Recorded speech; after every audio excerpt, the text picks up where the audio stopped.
day, students. You are welcome to class. Today we are looking at soil fertility and management 2. Last class we looked at soil fertility and management 1, where we talk about the definition of soil fertility. We talk about crop rotation. Today quickly we are going to describe types of fertilizer. We are going to show methods of fertilizer application and then the factors that can affect the nutrient availability in the soil. Now, types of fertilizers. We have different types of fertilizers. That's chemical fertilizer. We have complete fertilizer and incomplete fertilizer. Now, what do I mean by complete fertilizer? Complete fertilizer are fertilizers that have the major or the macronutrients that we talked about last class, like nitrogen, phosphorus, and potassium. Last class, I showed you NPK fertilizer, where you have nitrogen, phosphorus, and potassium.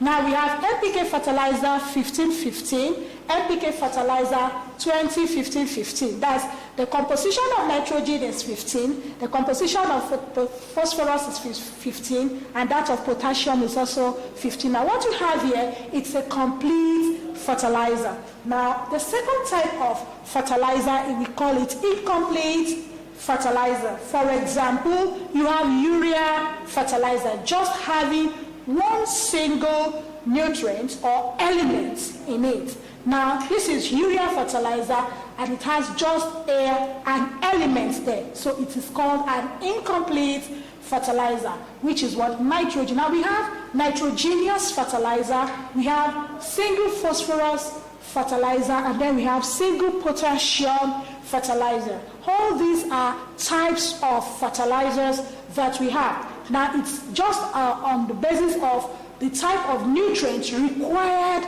by the plants at that particular time. Now we'll move to the next objective. We want to look at the methods of fertilizer application. How do you apply your fertilizer?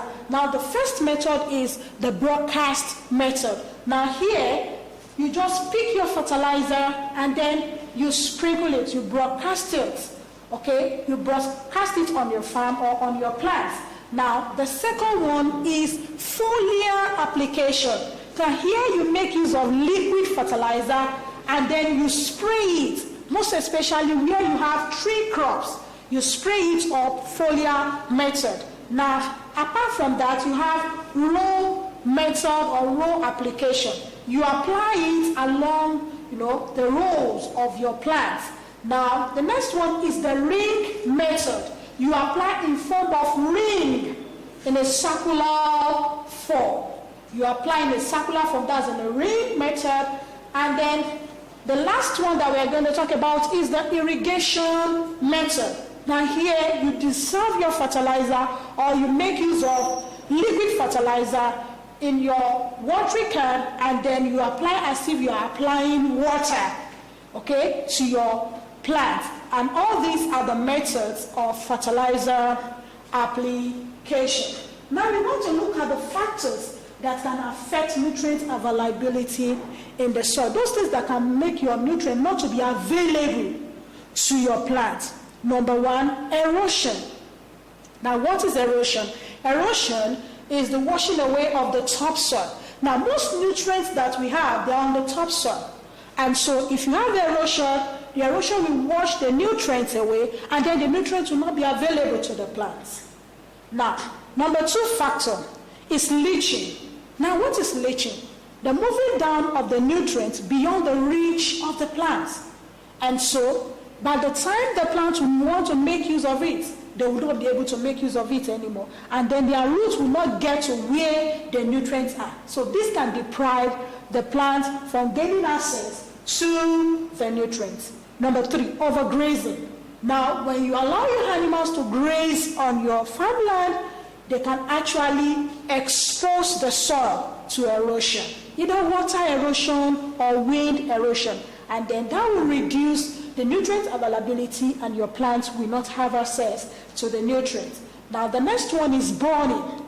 Now when you set your farm on fire, now most of the nutrients will have to move into the air and then the nutrients will not be available. And then finally, the last one is crop removal.